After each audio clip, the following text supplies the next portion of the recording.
now our host, Stephen Lee Morris.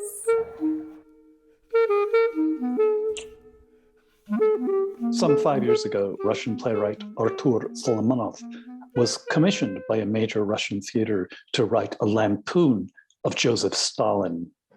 In the middle of the rehearsal process, as the play was being produced, the director of that production got very nervous, given the rising authoritarianism in Russia at the time and the growing love of Joseph Stalin, or I should say recurring love of Joseph Stalin. As a consequence, the play was shut down. Solomonov went on to write a play about that experience called How We Buried Joseph Stalin, a play that has become an international sensation.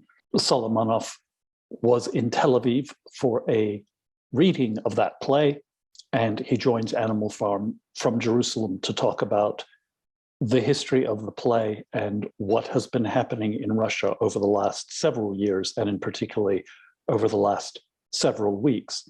Artur Solomonov, welcome to Animal Farm.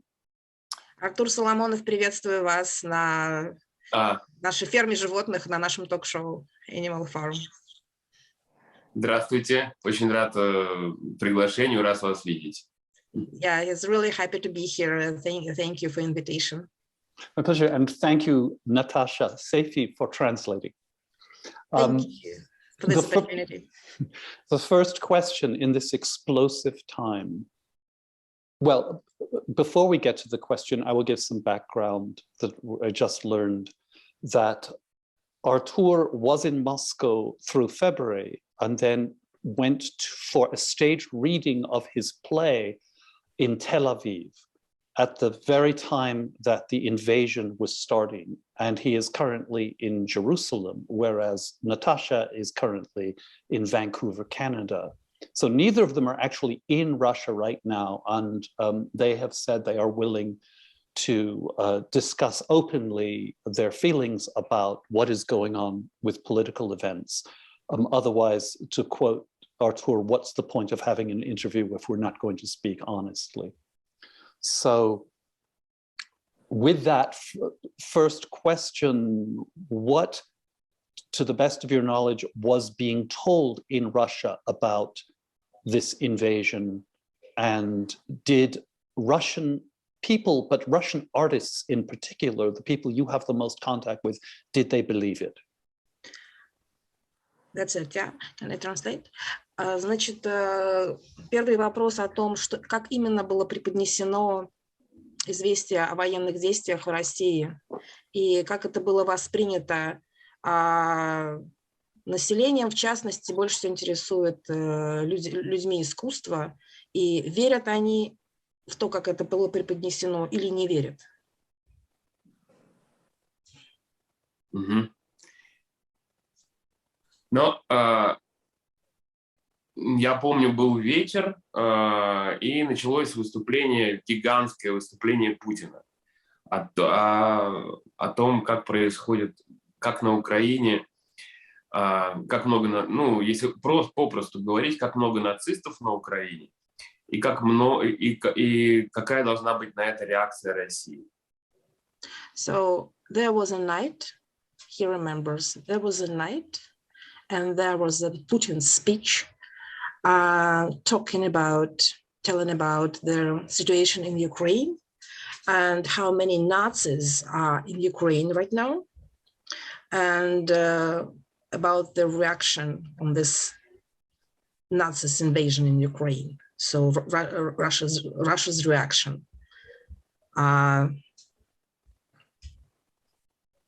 Поскольку я не верю ни одному слову, которое произносит Владимир Путин вообще, я единственное думал о том, в каком ужасном положении мы все сейчас оказываемся.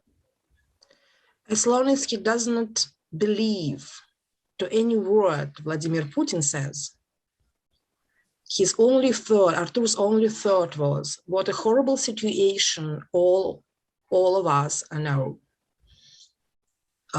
where all of us are going to be. So it was only one thought in his mind while he was listening to this speech. May I follow up? Please.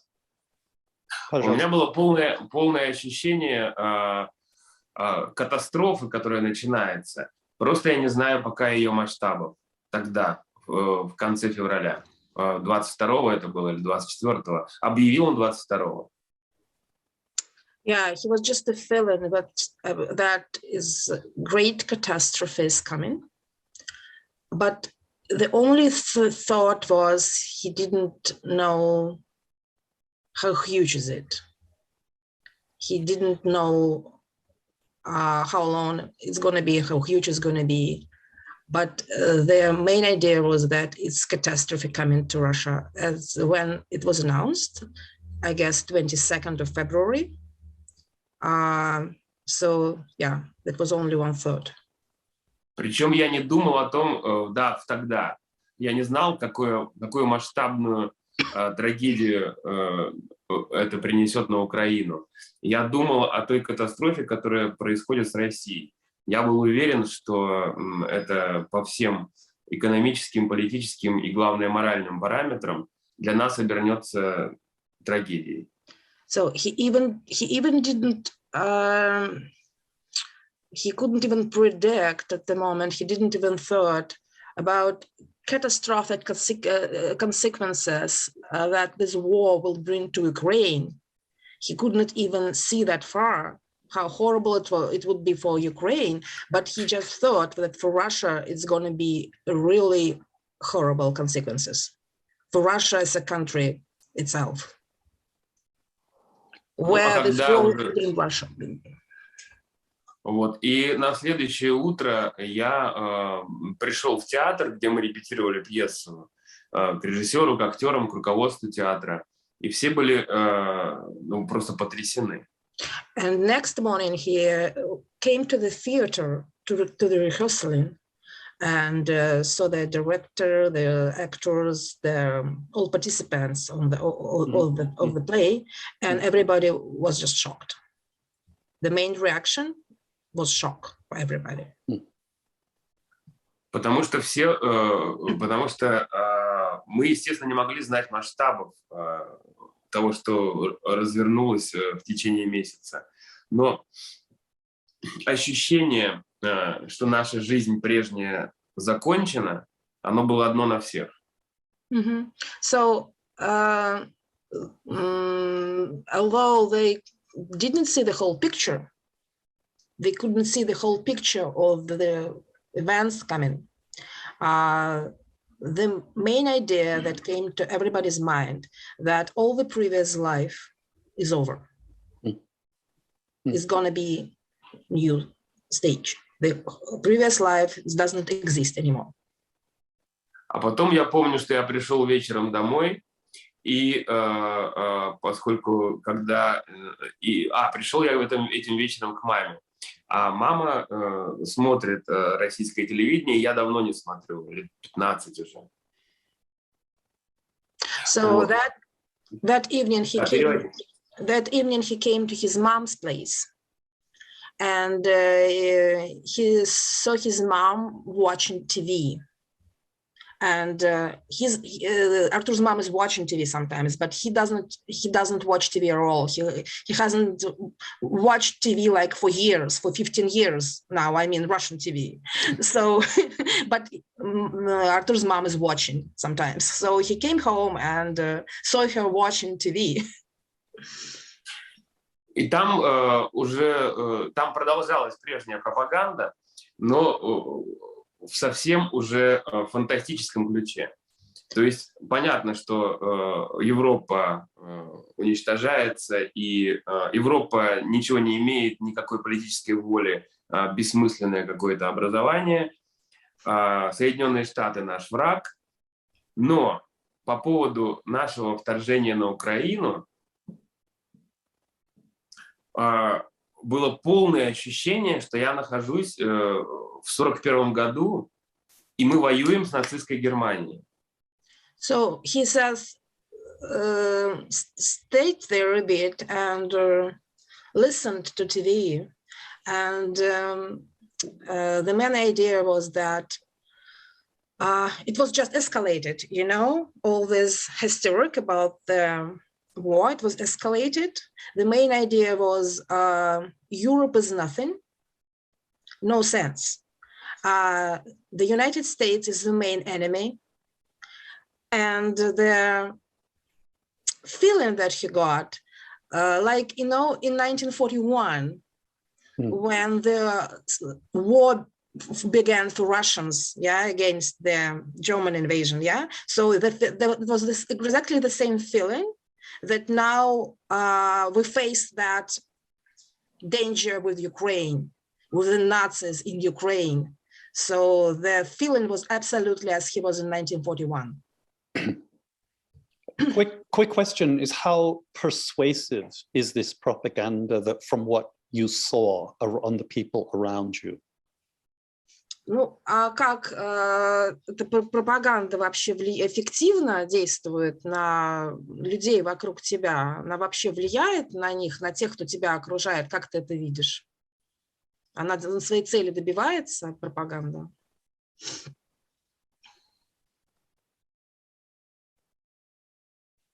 Ну, совсем ближний круг, он не подвержен пропаганде. Вот. И он никак не... Скорее, раньше это можно было воспринимать с юмором, с иронией, со скепсисом. А сейчас они эту пропаганду воспринимают, мой ближний круг, с ужасом. We talk about close circle, like the main circle, close circle. No, they don't really believe it at all. But before that, they just made jokes about that, took some parts with irony, the sarcasm, but not anymore. Now it's just horror. It's just shock. When you say closed circle, are you referring to a circle of the artistic community?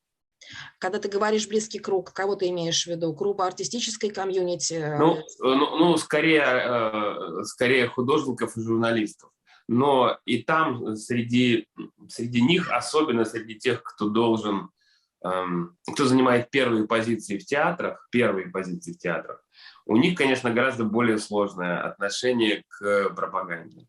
Yeah, he talked about his main circle, about the artists and journalists in Russia, mostly about them. But if we talk about first figures, the people who got some postings, who have some power in the artistic world, their position is much harder. Yes. It's very difficult for them, Yes. For a very мы же видим, сколько людей, руководителей театров и знаменитых там деятелей культуры подписывают письма в пользу войны. Они вряд ли являются жертвами пропаганды. Почти все понимают. Yes, we have an evidence how many people from art, directors, famous filmmakers, theater people, they just signing their letters in courage of war. But it doesn't mean doesn't actually mean that they believe in it. It's they do that because they have probably no choice. They're forced to do that. So they have no other choice. So that's why most of them sign these letters. Which raises the question, if I may, that you are a Russian citizen. At some point, I'm assuming, maybe wrongly, that you want to return to Moscow and work as a playwright and as an intellectual. Is that life over now? Do you feel you have spent this part of your career speaking your truth through your novels and through your plays? And they've been highly critical of many aspects of Russian culture. Do you feel at liberty to continue that process, or will you? Is it safer, or can you have a voice in exile now?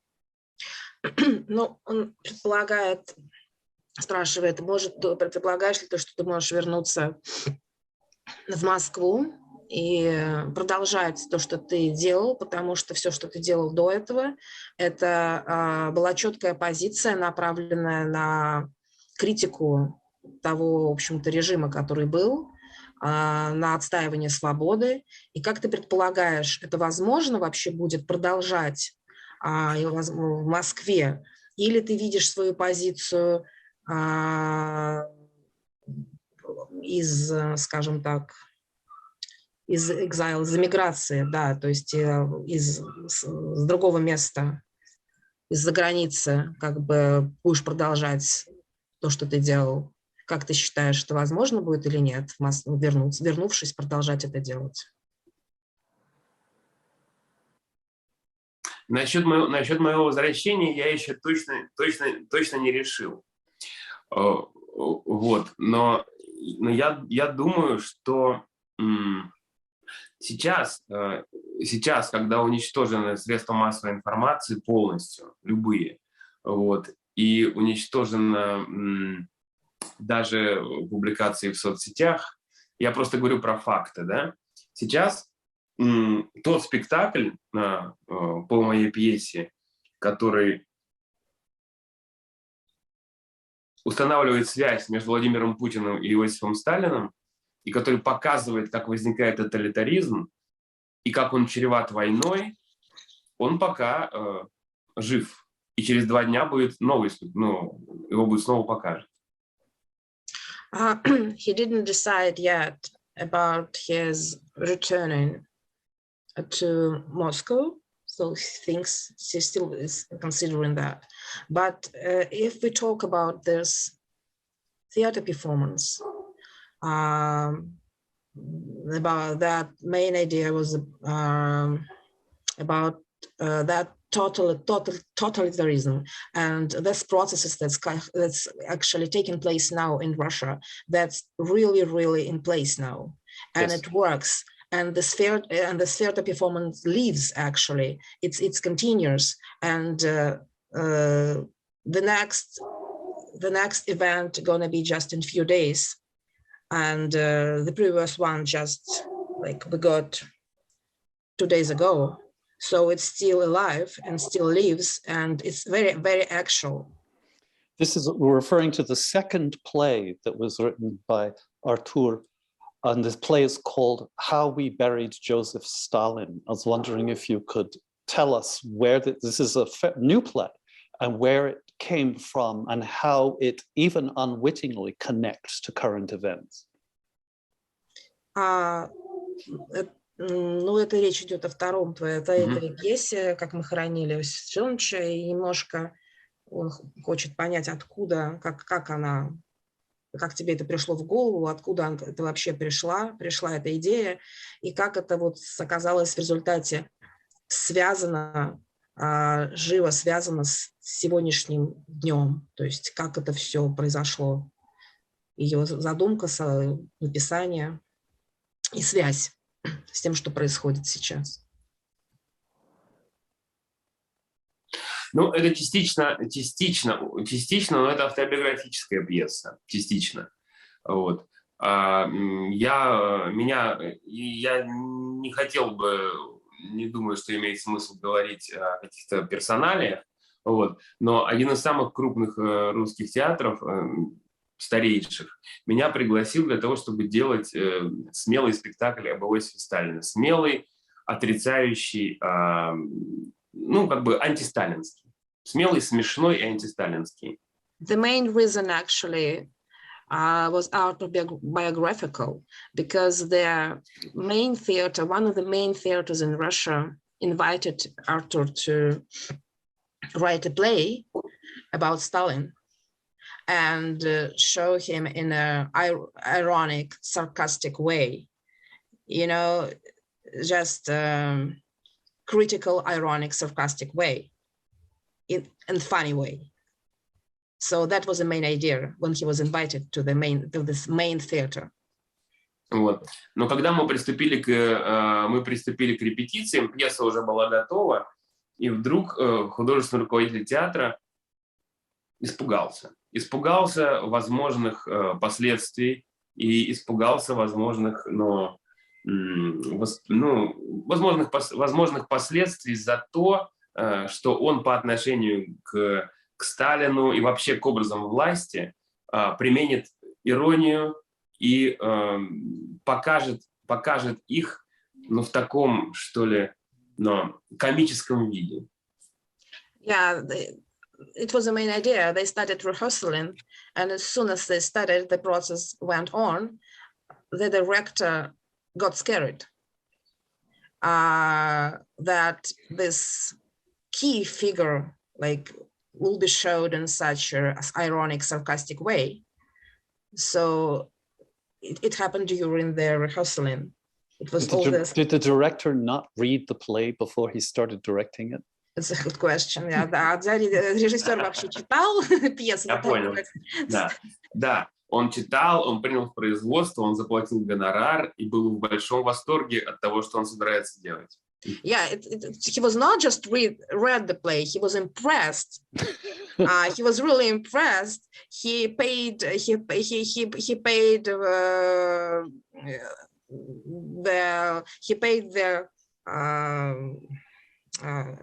fee for the play. He decided to put it into production. He did all things to prepare that play for production. So much he was impressed. And yeah, of course he read the play. Maybe he missed the sarcasm point. Может быть, он не понял саркастически, не понял, до какой степени это саркастично. Мы договорились изначально о том, как мы будем делать. Я бы не пошел на это, но это слишком серьезно. Просто, может быть, американскому зрителю или читателю будет непонятно, насколько это серьезная фигура сейчас Сталин для России, и насколько она вызывает множество эмоций, и насколько он сейчас является, реальным действующим политическим лидером гораздо больше, чем масса даже ныне живущих. So probably for American, for foreign audience, is not that obvious, it's not that clear how Stalin presence in everyday Russian life still even now, how well he is alive, and how actually it still his ideas and his power still works for people in Russia, how it covers their minds, still it's very actual point now. Still, it's probably unbelievable for foreign audience because so many years passed, but it's still there.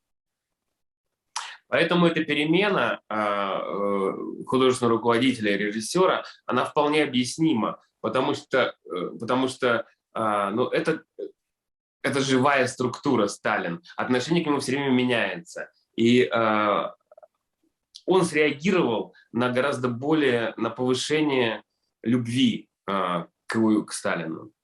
And that explains the director's changes, because Stalin is still, live picture. Yeah. It's changing all the time, and he just got this. The director just got this change. The increasing of love. The increasing of love feelings to Stalin that's, occurred in society. So the director suddenly, got this feeling in the atmosphere.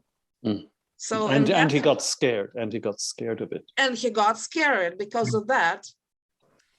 И пьеса в итоге,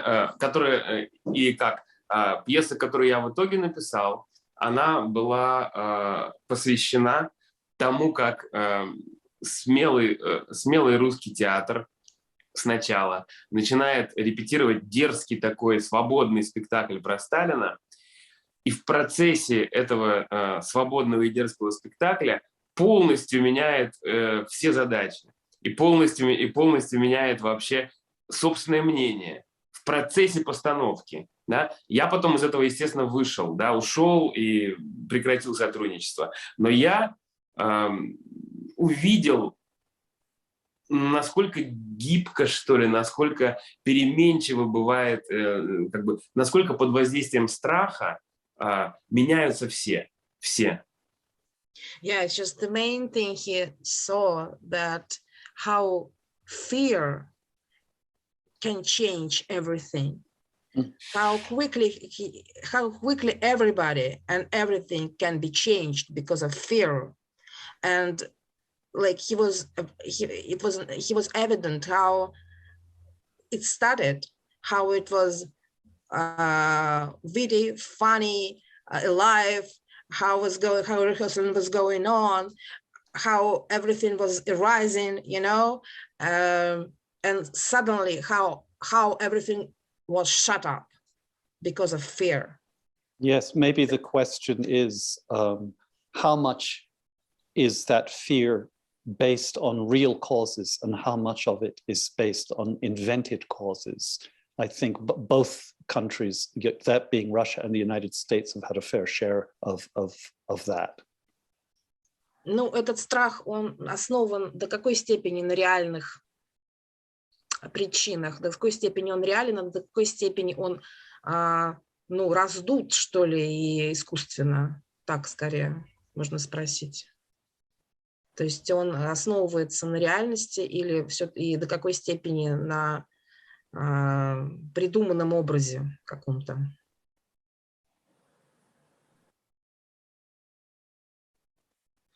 Ну как, мы сейчас, мы в последнее время же знаем, что даже, ну как бы, то количество, то, как государство себя ведет с человеком сейчас, это имеет, мы можем его бояться. У нас нет причин считать, что это придумано. No, as we take a look and take some time to analyze how their government is behaving with the common people, yes, we have a real reason to be afraid. Yeah, we have a real reason to get afraid. Yeah. Yes, my point was the rationalization for the invasion, which we saw in this country, although the stakes were, well, I don't know if the stakes were that different, but we saw policies based on problems and fears that were not real. And in your part of the world, the justification was all these Nazis in Ukraine, which didn't actually exist. All of the aggression of NATO, which was at best a half-truth, that it was endangering Russia, which was, there might have been slivers of truth to it, but it was hyperbole, it was exaggerated to justify this extraordinary act of almost psychotic aggression against Ukraine. Но он просто хочет сказать, что до огромной степени это же как легенда, это придумано. Например, как про войну с Украиной он говорит, это же придумана легенда на неком нацизме, о том, что о образе врага он сделан, как бы, да, и этот страх, как бы, ну, в общем, отчасти искусственно внедряется. Эта пропаганда внедряет этот страх. Ну, здесь страха на самом деле перед Украиной никакого не было и до сих пор нет, потому что нельзя бояться более слабую страну. But in terms of the Ukraine, the fear itself wasn't really exist in Russia, Artur says, because it's really weird to get afraid of the, let's say, weaker country. So yes. Yeah, so it's not about fear in this case. Но по поводу фейков и нереальности он совершенно прав. But about this artificial truth and fakes and all these things, you're absolutely right. И это самое поразительное, то, что мы увидели в последние месяцы, что из какой-то чепухи, из вранья, из ерунды, из какой-то, ну, просто смехотворного какого-то дискурса вышла такая трагедия.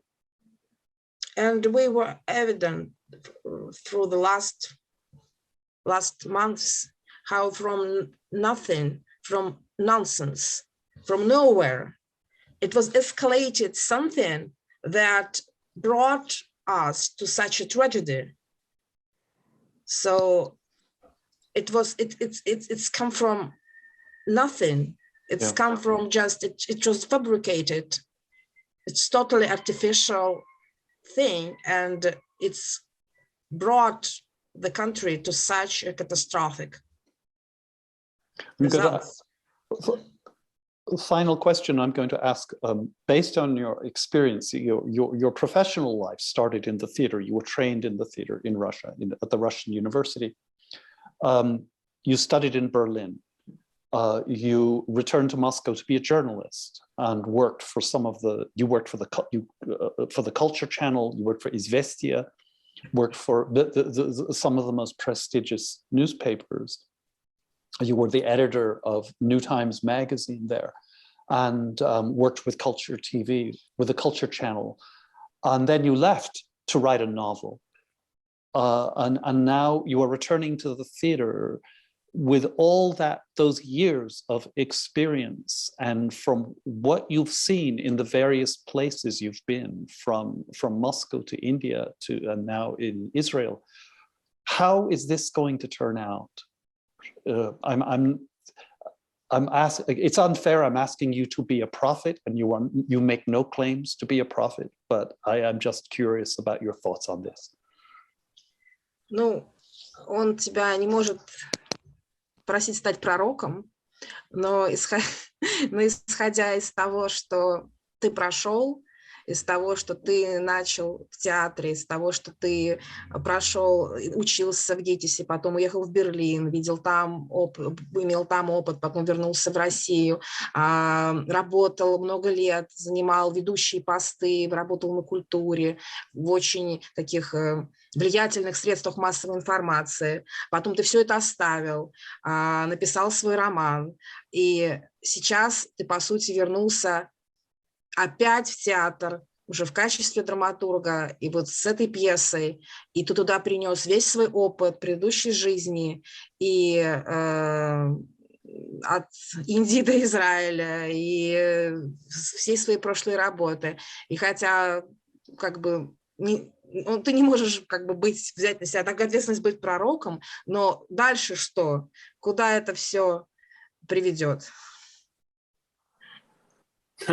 Но тут по логике два варианта. Либо Россия закроется в ближайшее время и станет огромной Северной Кореей, но это будет крайне сложно, потому что очень неоднородная страна, состоящая из массы разных, во-первых, много народов внутри, и многие и регионы даже могут не захотеть продолжать участвовать в том, что сейчас происходит.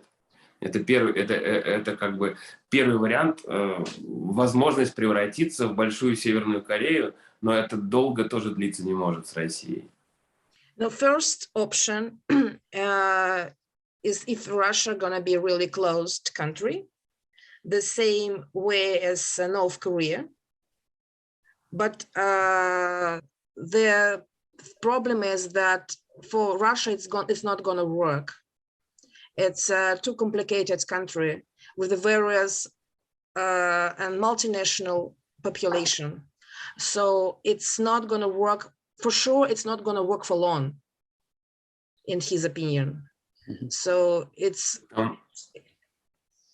Потому что там даже не только много народов, там очень много разнородная по ментальности территория. Очень много, можно сказать, что кто-то живет в 21 веке, кто-то в 20-м, кто-то в 19-м, и это тоже производит определенный разлом в стране. It's a great diversity, not just multinational, but mental. If we take a look at the whole country, somebody lives in 21st century, somebody in 20th century, and somebody still in 19th century. It's diversity, it's incredible in Russia. So that makes really difficult to make it as a whole, move it somewhere as a whole, to be a closed country as North Korea.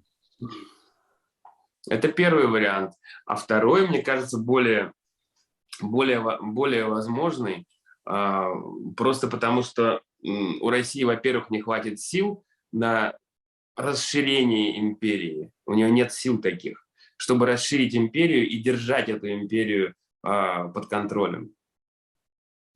And also Russia doesn't have any strength anymore to broaden the empire, to keep this empire, to hold this empire. He doesn't have any energy, any power to do that, to broaden that, to hold that, not anymore.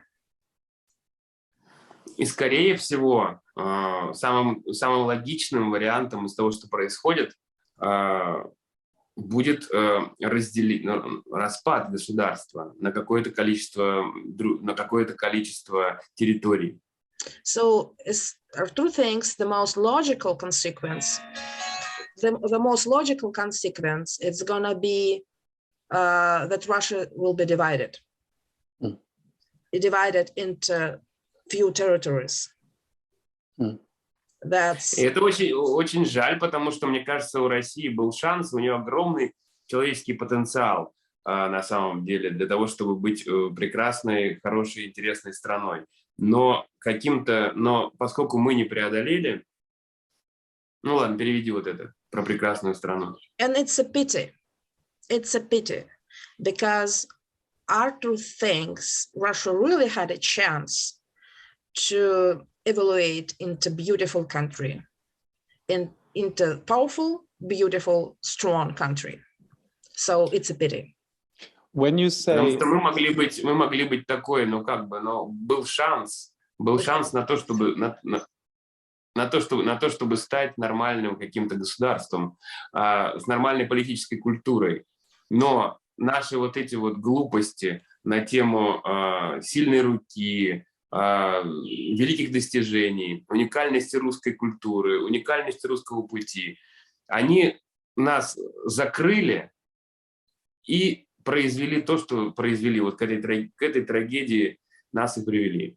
Это чувство уникальности, которое действительно есть, но его нельзя было культивировать. Не было смысла. So Russia really had a chance to evaluate into the country with a normal political culture. But this speculation on topic of our uniqueness, of our unique way, brought us where we are. It's not that we don't have our uniqueness. We have, but the way it was speculated, the way it was presented, the way it was extrapolated, it was really brought us to the way where we are. Yes.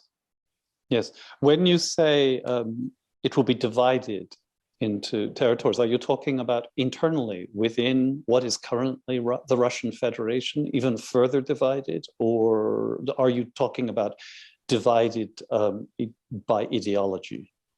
А ты имел в виду, она расколется по-настоящему, прямо расколется на куски, или она идеологически расколется? То есть прямо расколется как территория? Ну, я вообще думаю, что самый лучший вариант это был бы, если бы это было некое содружество говорящих на русском языке и принадлежащих к русской культуре государств, но не настолько огромная территория, которая всегда приходит к централизации, к мощной власти и к покорности воле первого лица.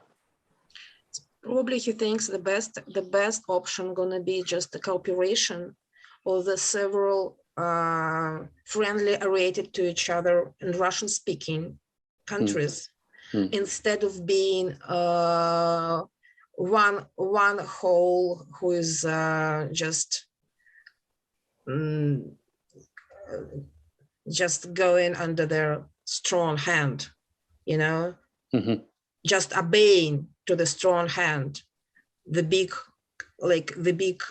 country that is going in one direction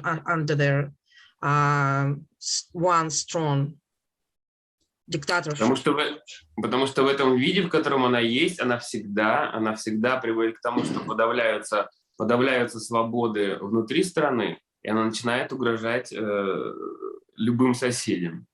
Because the way it exists now, the way Russia is now, it always brings you to the same consequences, to their to their obeying of the weakness, and just to create an enemy outside, just to create a danger towards the other countries, telling them what to do. Я за максимальную децентрализацию, но мне кажется, что сейчас эта децентрализация не может пройти безболезненно. Она будет очень болезненной, но это единственный вариант для будущей нормальной жизни. He thinks the only chance for Russia is create decentralization. Just that's the only chance for Russia itself.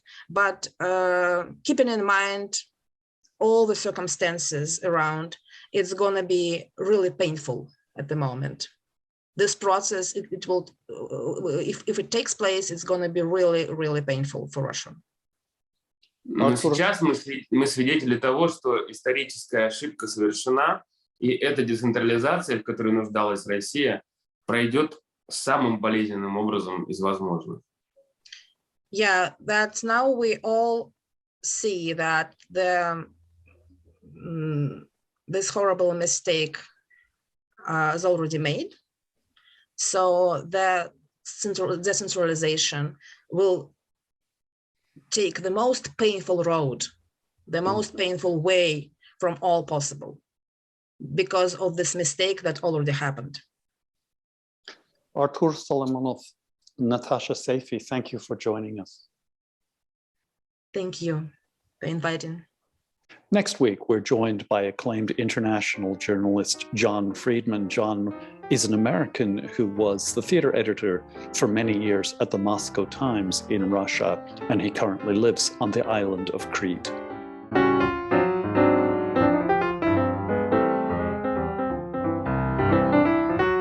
If you enjoy Animal Farm, please support us on Patreon.